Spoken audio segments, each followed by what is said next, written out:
We'd like to tell our story over here, story of a psychiatrist and a patient, but actually of two people who began independently, separately, and their paths subsequently joined.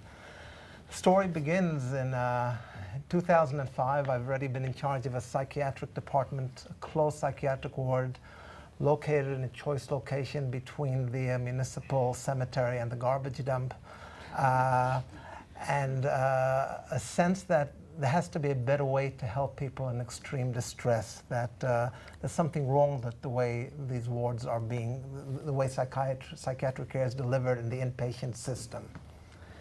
In that time, I was 22 years old, a student in a yeshiva. I was learning every night the secret part, the mystical part of the Judaism culture. And I was very depressed and very painful that all my connection and bond with God is only one way, that only I'm talking to Him and I never hear the voice of God like all our prophets thousands years before. And so I thought that maybe I would set up an alternative. Maybe there's another way to do it. Do we really need an institution? Maybe we can do this kind of work in a home. Maybe what people need are less the sterile, artificial environment of professional staff, and what they do need is people who can listen to them and support them and be there for them and actually talk to them.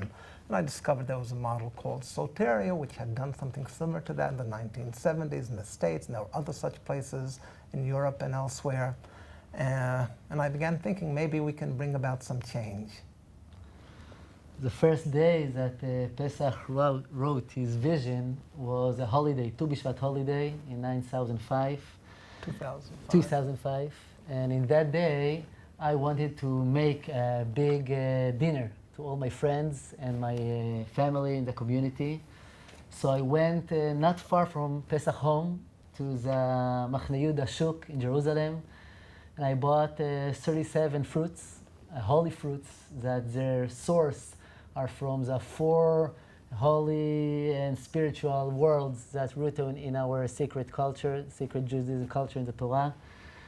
10 fruits from every world and 7 fruits from that Israeli land blessed, that they are the holiest fruits. And we made a big dinner to all the community. And after that dinner, I don't know what happened, but I started to feel strange inside my soul. It's a little bit lighted more. And after like 1 or 2 weeks, I started to feel maybe I can feel or know the source of my friend's soul. And maybe I can hear and can know what they are thinking, what they really want. And then one night, I thought that I got from God the clue how to bring the Messiah. That clue that all the human being wanted for thousands of years, He gave it to me. That's how I thought. And after like 1 or 2 weeks, I went to the Western Wall. I put on myself white clothes. I lied down on the floor, and I made a vow. I told God that from now on, I won't eat, won't drink, won't talk, won't look, won't communicate to nobody. The first one that I will talk to Him or see Him will be the Messiah. I wanted to tell God how I deeply, deeply want that the Messiah will come, and that's what happened. When I met him the next morning in the department, he'd been brought in a course hospitalization overnight. They couldn't find any neurological problems. He'd already received the diagnosis of catatonia. And I tried to talk with him at the morning staff meeting, and there was a completely one-way conversation. He wouldn't look at me, hadn't eaten or drank anything. He seemed to be from a certain religious demographic, but I couldn't really know very much about him. But I had a sense that he was hearing me. We didn't get very far than the usual staff discussion about which medication at what dosage we should inject into him. And I said, let's wait. Maybe let's try to understand a little better what's happening. Maybe something will happen. And something did. His wife showed up. He has a wife. And she said, that my husband made a solemn vow not to eat, not to talk, not to drink, not to communicate, nothing until he brings the Messiah. You have to do something. Here, the historians diverge in whether it was my idea or his wife's idea to perform a Jewish ritual for absolving people from solemn vows which they made. It's been less tried than antipsychotics, but also has less side effects.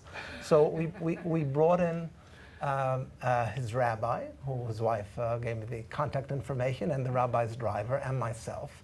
The three of us were able to formally constitute an ad hoc court of law, Jewish court of Jewish law, and the rabbi said, "This court demands that you now speak with us." For the first time, I heard of Remi's voice, the first of many, many times. And did you not realize when you made this vow that you would cause such distress to your wife? Did you not realize that you would be in a hospital, that someone's going to put an IV in you, they're going to put a catheter in you, which was kind of a veiled threat. I had no intention of doing that. But by the end of 15 minutes, he said, this apparently was a vow mistakenly taken, and we are allowed to absolve him. We all agreed on that, and then the three court members said, according to Jewish ritual, 3 times, mutar lecha, you are absolved of this vow. And voila, we took him out of the catatonia just like that. It's one thing important to say that nothing changed after the ceremony inside myself. The only thing that changed that I, from now on, can talk and drink and talk and communicate. But I still wanted the same things. I still wanted to hear God, and I still want to bring this world to be a better place and to bring the Messiah. Okay, 2013, 8 years after, I am a psychology student for my BA, and I'm looking for a place to volunteer. And then I say, okay, maybe I will call Pesach and ask him if it's a good idea to volunteer in the ward that I was hospitalized. I liked the idea, but I knew that I would have to keep an eye on him. Who knows what's going to happen here? Let's see if he's up to par for what needs to be done. I was amazed to discover the therapeutic qualities of a person who can establish rapport with a stone, and who really managed to transform even the chronic side of my department, to enliven it, to make it a place full of activities, and I was really impressed. I was less impressed. It was my first time in a hospital, in a psychiatric hospital. Second time, but the first time was only 1 day. So I didn't know how the ward is looking, and it was very scary. I didn't like what I saw, how the staff is talking to the inner patients, and how they're taking them to a isolation room or tying them to the bed or put them injections that they don't want. And I found myself all the time struggling and fighting with the staff not to do those things. And I came to them and tell them, please don't take him to the isolation room. I will handle him. I will calm him down. And of course, the staff didn't like what I did in the ward. And one day they told me that the head of the ward is calling me to his office. And I remember I was in high school, and also before that, when the principal is calling me, it's not for good reasons. And I was very scared. And Avremi came in, and I said, Avremi, we're setting up an alternative. We're setting up a think tank. Will you join us? Wow, I was shocked, and I said, of course.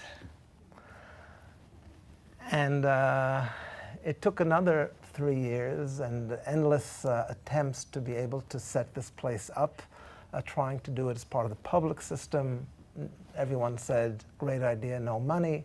In the end, we decided, with the help of an NGO, an amuta, a nonprofit, which we'd set up with the generous help of the Tauber Foundation and a wonderful board of directors. We got together. We decided to finally set up a home. First year was as a pilot operation.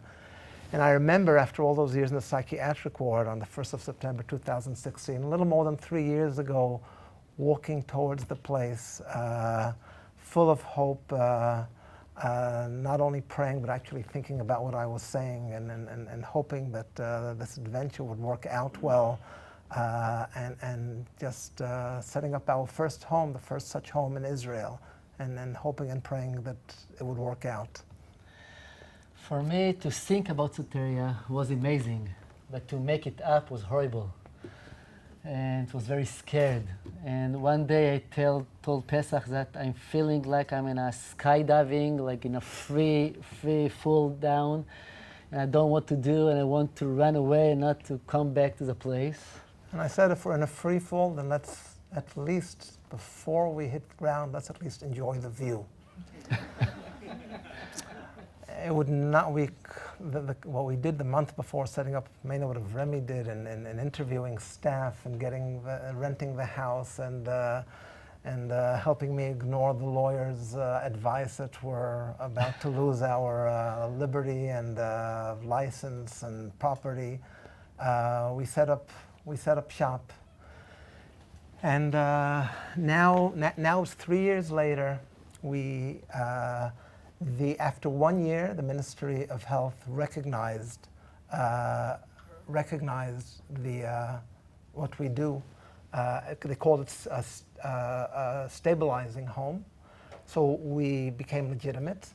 We now operate 3 homes, 2 in Jerusalem for men and one for men, one for women, a mixed home in the Sharon area near Netanya. Following what we did and the approval of the Ministry of Health, 4 homes, not ours, have been set up so that there are now some 70 beds. We have seen about 250 people who've come through. They stay for an average of a month, a little more than a month, which is similar to a hospital stay. The people who come to us need to be in a psychiatric hospital. They come to us instead for a humane, moral, highly professional service, staffed mainly by people who are themselves not professionals. These are our companions who do the work, who understand what we're trying to do of helping people in extreme distress.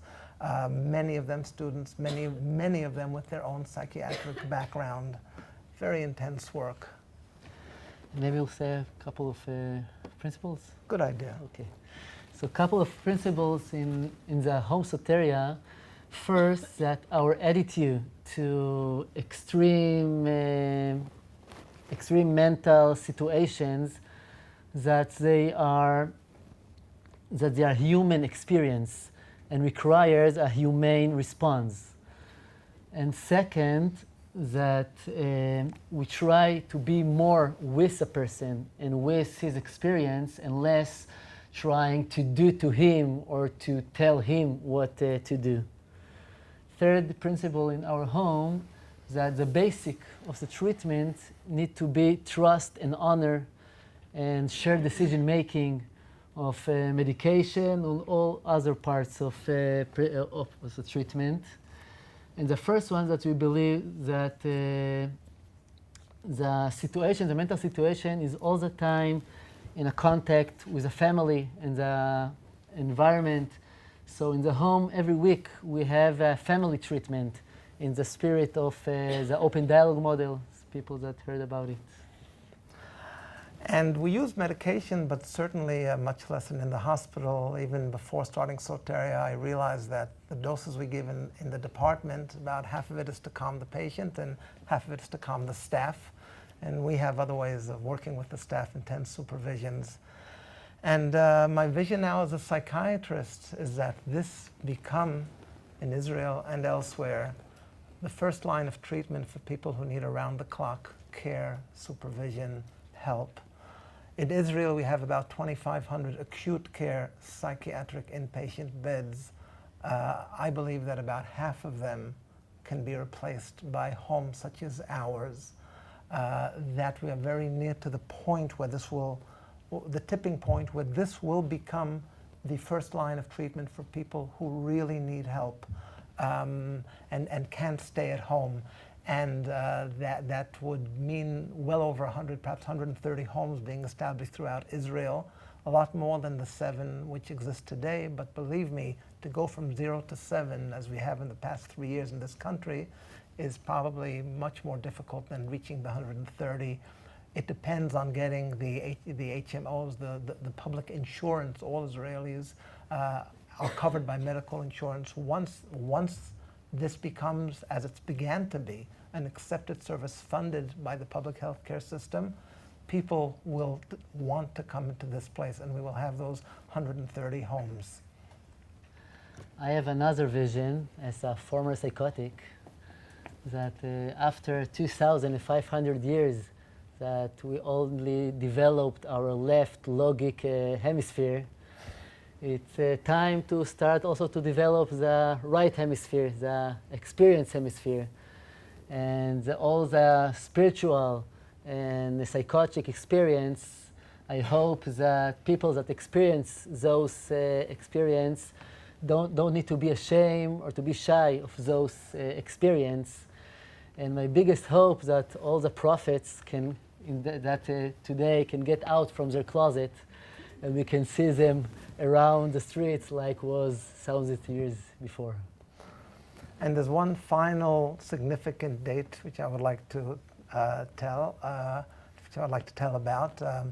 After an intensive literature search, I have not found any precedent for a psychiatrist permitting his formerly catatonic patient to perform a ritual circumcision on his son. But that is what happened 2 years and 2 months ago to our little Gilad, and that was a very, very happy occasion. Thank you. Thank you very much.